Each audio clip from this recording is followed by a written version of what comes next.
Hi, everyone. Steve Adubato. We kick off the program with State Assemblywoman Ellen Park from the 37th Legislative District. She's coming to us from Englewood, New Jersey. Her district's in Bergen County. Assemblywoman, great to have you with us.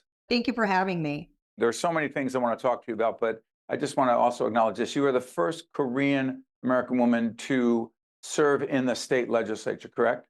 That is correct. It's been a Talk to great us. honor and pleasure for the last 2 years and hopefully the next 2 as well. Why has it taken so long for that to happen?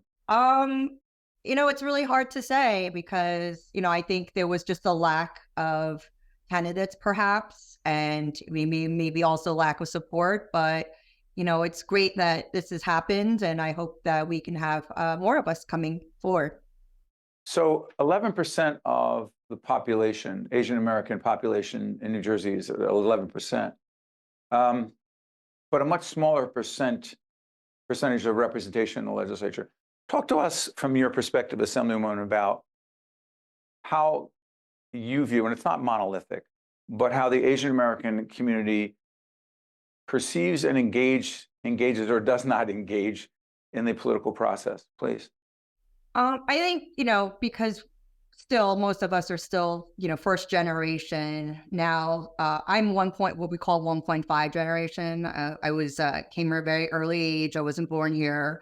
My kids obviously are the next generation, but we're immigrants. So we're here to, have a good education, have a great place to live, but it's, politics is not our focus.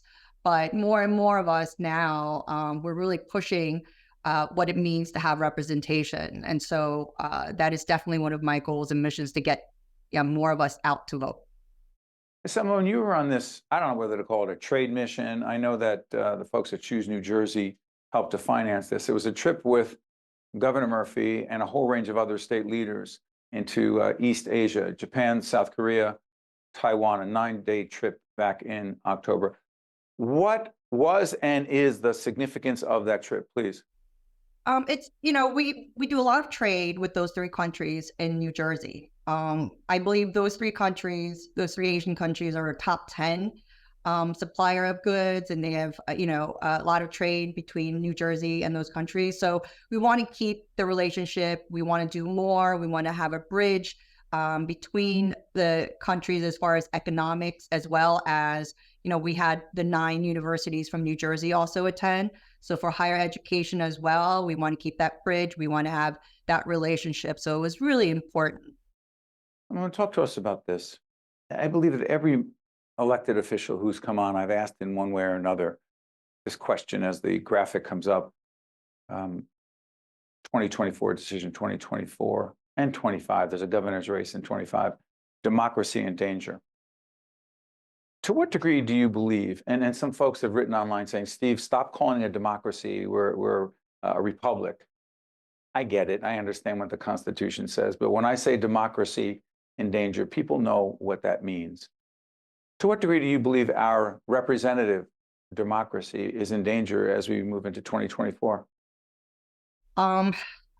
This country has been so divided in the last 4 years.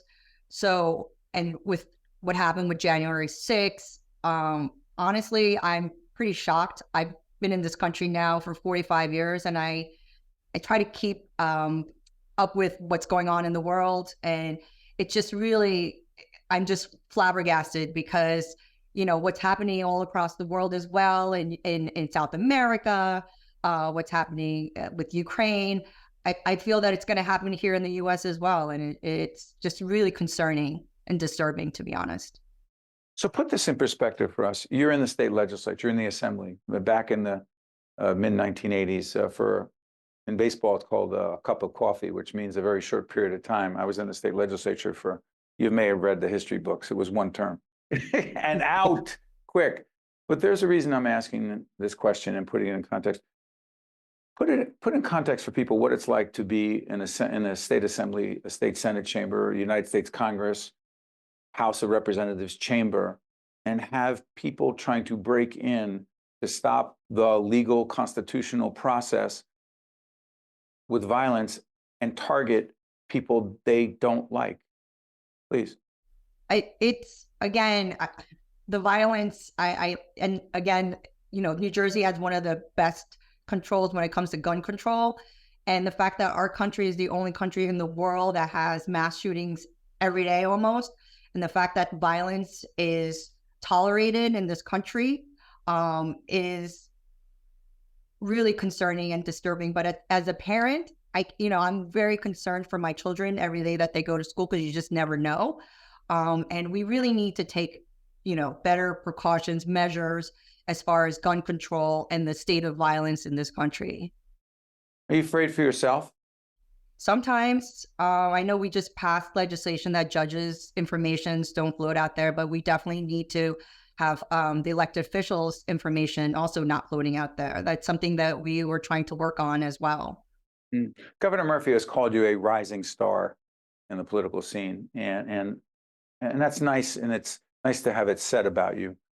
But as the first Korean American woman to be in the state legislature, let me ask you this: top 2 priorities for you. You've talked about gun control. Beyond that, 2 top priorities for you that would be important, not just to the Korean American community, but for everyone you represent, please. Obviously, gun control is one. I believe in equal rights for everyone. I mean, that's one of the reasons why my parents came to this country, is that as an immigrant, you have basic rights as anyone who's been here for the last 3 generations. And so, LGBT community, any minorities, we should have the exact same rights as anyone else. So that's a second priority, as well as, I feel that education is the only way out of poverty. That's culturally what we push in the Asian community, is that if you are educated or you work hard at school, that you will never have to starve. So I think that we need to bring that into also consideration and light. Before I let you go, real quick on childcare, affordable, accessible, quality childcare, and it's a connection to the economy, a priority for you as well. Absolutely. There's a lot of single mothers in the U.S., and we need to help them get ahead, give them childcare subsidies, get them better educated so they could move up in the corporate world and have stability in their lives. State Assemblywoman Ellen Park from the 37th Legislative District up in Northern Bergen County, the first Korean American woman to serve in the state legislature. Assemblywoman, thank you so much for joining us. We wish you all the best. Yeah, thank you for having me. You got it. Stay with us. We'll be right back. Think Tank with Steve Adubato has been a production of the Caucus Educational Corporation. Funding has been provided by the New Jersey Economic Development Authority, RWJ Barnabas Health, Johnson & Johnson, Veolia, PSE&G, New Brunswick Development Corporation. Operating Engineers, Local 825, Eastern Atlantic States Regional Council of Carpenters, the Turrell Fund, a foundation serving children. And by these public-spirited organizations, individuals, and associations committed to informing New Jersey citizens about the important issues facing the Garden State. And by Employers Association of New Jersey. Promotional support provided by NorthJersey.com and Local IQ. And by Meadowlands Chamber. Do you know someone who's done something extraordinary for others, whether a community service or an act of heroism? That person may be a candidate for the Raspberry Award for making a difference. Help us pay it forward by honoring New Jersey's unsung heroes in their efforts to make a difference in the lives of others.